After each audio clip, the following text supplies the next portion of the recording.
आज की कहानी शनि की महत्वता की कहानी है। तो चलो कहानी शुरू करते हैं, लेकिन उससे पहले कमेंट में जय श्री राम लिख दे और चैनल को सब्सक्राइब कर लें। एक समय स्वर्गलोक में सबसे बड़ा कौन के प्रश्न को लेकर सभी देवताओं में वाद विवाद प्रारंभ हुआ और फिर परस्पर भयंकर युद्ध की स्थिति बन गई। सभी देवता देवराज इंद्र के पास पहुँचे और बोले, हे देवराज, आपको निर्णय करना होगा कि 9 ग्रहों में सबसे बड़ा कौन है। देवताओं का प्रश्न सुनकर देवराज इंद्र उलझन में पड़ गए और कुछ देर सोचकर बोले, हे देवगणों, मैं इस प्रश्न का उत्तर देने में असमर्थ हूँ। पृथ्वीलोक में उज्जैनी नगरी में राजा विक्रमादित्य का राज्य है। हम राजा विक्रमादित्य के पास चलते हैं क्योंकि वह न्याय करने में अत्यंत लोकप्रिय हैं। उनके सिंहासन में अवश्य ही कोई जादू है कि उस पर बैठकर राजा विक्रमादित्य दूध का दूध और पानी का पानी अलग करने का न्याय करते हैं। देवराज इंद्र के आदेश पर सभी देवता पृथ्वी लोक में उज्जैनी नगरी में पहुँचे। देवताओं के आगमन का समाचार सुनकर स्वयं राजा विक्रमादित्य ने उनका स्वागत किया। महल में पहुंचकर जब देवताओं ने उनसे अपना प्रश्न पूछा तो राजा विक्रमादित्य भी कुछ देर के लिए परेशान हो उठे, क्योंकि सभी देवता अपनी अपनी शक्तियों के कारण महान शक्तिशाली थे। किसी को भी छोटा या बड़ा कह देने से उनके क्रोध के प्रकोप से भयंकर हानि पहुंच सकती थी। तभी राजा विक्रमादित्य को एक उपाय सूझा और उन्होंने विभिन्न धातुओं स्वर्ण, रजत, कांसा, तांबा, सीसा, रांगा, जस्ता, अभ्रक व लोहे के 9 आसन बनवाए। धातुओं के गुणों के अनुसार सभी आसनों को एक दूसरे के पीछे रखवाकर उन्होंने देवताओं को अपने अपने सिंहासन पर बैठने को कहा। सब देवताओं के बैठने के बाद राजा विक्रमादित्य ने कहा, आपका निर्णय तो स्वयं हो गया। जो सबसे पहले सिंहासन पर विराजमान है वही सबसे बड़ा है। राजा विक्रमादित्य के निर्णय को सुनकर शनि देवता ने सबसे पीछे आसन पर बैठने के कारण अपने को छोटा जानकर क्रोधित होकर कहा, राजन, तुमने मुझे सबसे पीछे बैठाकर मेरा अपमान किया है। तुम मेरी शक्तियों से परिचित नहीं हो। मैं तुम्हारा सर्वनाश कर दूंगा। सूर्य एक राशि पर 1 महीने, चंद्रमा 2.25 दिन, मंगल 1.5 महीने, बुध और शुक्र 1 महीने, बृहस्पति 13 महीने रहते हैं, लेकिन मैं किसी राशि पर 7.5 वर्ष रहता हूँ। बड़े बड़े देवताओं को मैंने अपने प्रकोप से पीड़ित किया है। राम को 7.5 के कारण ही वन में जाकर रहना पड़ा और रावण को 7.5 के कारण ही युद्ध में मृत्यु का शिकार बनना पड़ा। उसके वंश का सर्वनाश हो गया। राजा, अब तू भी मेरे प्रकोप से नहीं बच सकेगा। राजा विक्रमादित्य शनि देवता के प्रकोप से थोड़ा भयभीत तो हुए, लेकिन उन्होंने मन में विचार किया, मेरे भाग्य में जो लिखा होगा ज्यादा से ज्यादा वही तो होगा। फिर शनि के प्रकोप से भयभीत होने की आवश्यकता क्या है। उसके बाद अन्य ग्रहों के देवता तो प्रसन्नता के साथ वहां से चले गए, लेकिन शनिदेव बड़े क्रोध के साथ वहां से विदा हुए। राजा विक्रमादित्य पहले की तरह ही न्याय करते रहे। उनके राज्य में सभी स्त्री पुरुष बहुत आनंद से जीवन यापन कर रहे थे। कुछ दिन ऐसे ही बीत गए। उधर शनिदेवता अपने अपमान को भूले नहीं थे। विक्रमादित्य से बदला लेने के लिए एक दिन शनिदेव ने घोड़े के व्यापारी का रूप धारण किया और बहुत से घोड़ों के साथ उज्जैनी नगरी में पहुँचे। राजा विक्रमादित्य ने राज्य में किसी घोड़े के व्यापारी के आने का समाचार सुना तो अपने अश्वपाल को कुछ घोड़े खरीदने के लिए भेजा। अश्वपाल ने वहां जाकर घोड़ों को देखा तो बहुत खुश हुआ, लेकिन घोड़ों का मूल्य सुनकर उसे बहुत हैरानी हुई। घोड़े बहुत कीमती थे। अश्वपाल ने जब वापस लौटकर इस संबंध में बताया तो राजा ने स्वयं आकर एक सुंदर व शक्तिशाली घोड़े को पसंद किया। घोड़े की चाल देखने के लिए राजा उस घोड़े पर सवार हुआ तो वह घोड़ा बिजली की गति से दौड़ पड़ा। तेजी से दौड़ता हुआ घोड़ा राजा को दूर एक जंगल में ले गया और फिर राजा को वहां गिराकर जंगल में कहीं गायब हो गया। राजा अपने नगर को लौटने के लिए जंगल में भटकने लगा, लेकिन उसे लौटने का कोई रास्ता नहीं मिला। राजा को भूख प्यास लगाई। बहुत घूमने पर उसे एक चरवाहा मिला। राजा ने उससे पानी मांगा।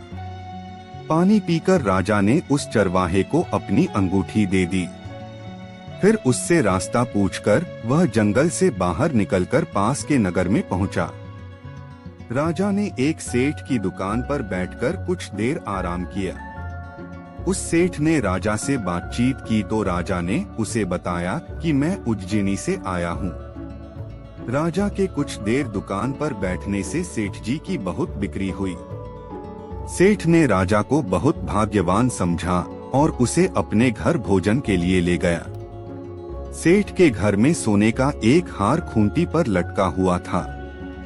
राजा को उस कमरे में अकेला छोड़कर सेठ कुछ देर के लिए बाहर गया। तभी एक आश्चर्यजनक घटना घटी। राजा के देखते देखते सोने के उस हार को खूंटी निगल गई। सेठ ने कमरे में लौटकर हार को गायब देखा तो चोरी का संदेह राजा पर ही किया, क्योंकि उस कमरे में राजा ही अकेला बैठा था। सेठ ने अपने नौकरों से कहा कि इस परदेसी को रस्सियों से बांधकर नगर के राजा के पास ले चलो। राजा ने विक्रमादित्य से हार के बारे में पूछा तो उसने बताया कि उसके देखते ही देखते खूंटी ने हार को निगल लिया था। इस पर राजा ने क्रोधित होकर चोरी करने के अपराध में विक्रमादित्य के हाथ पांव काटने का आदेश दे दिया। राजा विक्रमादित्य के हाथ पांव काटकर उसे नगर की सड़क पर छोड़ दिया गया। कुछ दिन बाद एक तेली उसे उठाकर अपने घर ले गया और उसे अपने कोल्हू पर बैठा दिया। राजा आवाज देकर बैलों को हाँकता रहता। इस तरह तेली का बैल चलता रहा और राजा को भोजन मिलता रहा। शनि के प्रकोप की 7.5 पूरी होने पर वर्षा ऋतु प्रारंभ हुई। राजा विक्रमादित्य एक रात मेघ मल्हार गा रहा था कि तभी नगर के राजा की लड़की राजकुमारी मोहिनी रथ पर सवार उस तेली के घर के पास से गुजरी। उसने मेघ मल्हार सुना तो उसे बहुत अच्छा लगा और दासी को भेजकर गाने वाले को बुला लाने को कहा। दासी ने लौटकर राजकुमारी को अपंग राजा के बारे में सब कुछ बता दिया। राजकुमारी उसके मेघ मल्हार पर बहुत मोहित हुई थी। अत उसने सब कुछ जानकर भी अपंग राजा से विवाह करने का निश्चय कर लिया। राजकुमारी ने अपने माता पिता से जब यह बात कही तो वे हैरान रह गए। राजा को लगा कि उसकी बेटी पागल हो गई है। रानी ने मोहिनी को समझाया, बेटी, तेरे भाग्य में तो किसी राजा की रानी होना लिखा है। फिर तू उस अपंग से विवाह करके अपने पाप पर कुल्हाड़ी क्यों मार रही है? राजा ने किसी सुंदर राजकुमार से उसका विवाह करने की बात कही, लेकिन राजकुमारी ने अपनी जिद नहीं छोड़ी। अपनी जिद पूरी कराने के लिए उसने भोजन करना छोड़ दिया और प्राण त्याग देने का निश्चय कर लिया। आखिर राजा रानी को विवश होकर अपंग विक्रमादित्य से राजकुमारी का विवाह करना पड़ा। विवाह के बाद राजा विक्रमादित्य और राजकुमारी तेली के घर में रहने लगे। उसी रात स्वप्न में शनिदेव ने राजा से कहा, राजा, तुमने मेरा प्रकोप देख लिया। मैंने तुम्हें अपने अपमान का दंड दिया है। राजा ने शनिदेव से क्षमा करने को कहा और प्रार्थना की, छे शनिदेव, आपने जितना दुख मुझे दिया है अन्य किसी को न देना। एल शनिदेव ने कुछ सोचते हुए कहा, राजा, मैं तेरी प्रार्थना स्वीकार करता हूँ। जो कोई स्त्री पुरुष मेरी पूजा करेगा, शनिवार को व्रत करके मेरी कथा सुनेगा, उस पर मेरी अनुकंपा बनी रहेगी, उसे कोई दुख नहीं होगा। शनिवार को व्रत करने और चींटियों को आटा डालने से मनुष्य की सभी मनोकामनाएं पूरी होंगी। प्रात काल राजा विक्रमादित्य की नींद खुली तो अपने हाथ पांव देखकर राजा को बहुत खुशी हुई। उसने मन ही मन शनिदेव को प्रणाम किया।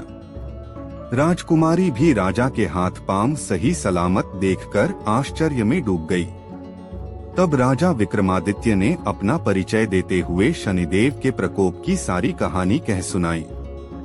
सेठ को जब इस बात का पता चला तो दौड़ता हुआ तेली के घर पहुंचा और राजा के चरणों में गिरकर क्षमा मांगने लगा।